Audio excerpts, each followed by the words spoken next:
Hey quilters, today I'm going to show you my hourglass method.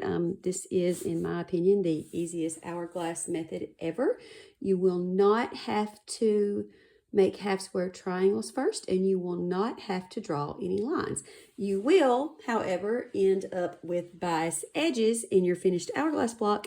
So before you cut your pieces, just starch that fabric really heavily. These two pieces have been starched very heavily, and that will tame that stretch for you and take that bias essentially out of play. Let's look at these fabrics.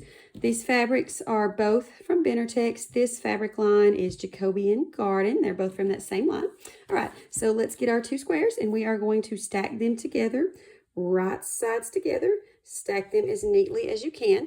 And then you're going to go over to your sewing machine, and you're going to sew a 1/4 inch seam allowance on parallel sides of those that stack. You'll leave the other two sides open. So I'm going to sew those together, and I'll meet you back here. So now that I have these 1/4 inch seam allowances on opposite sides, and I've left the other two open, I'm going to cut this stack in half diagonally. So I'm just going to line up my ruler with opposite corners and cut that in half. And you will end up with one corner still sewn together a little bit. That should just pull right apart for you easily without damaging your fabric like that just did. But if it is something that worries you, you can just grab the threads and they should pull right out.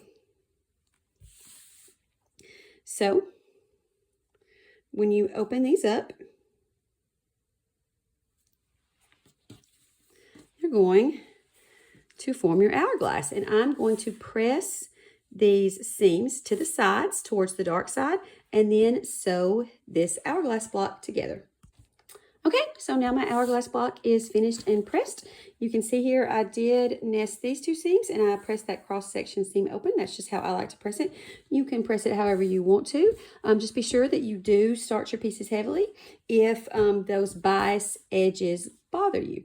And I do have another video where I show you how to square hourglass blocks. You cannot square them the same way as you would have square triangles. So I'll put the URL for that video in the description if you want to use it.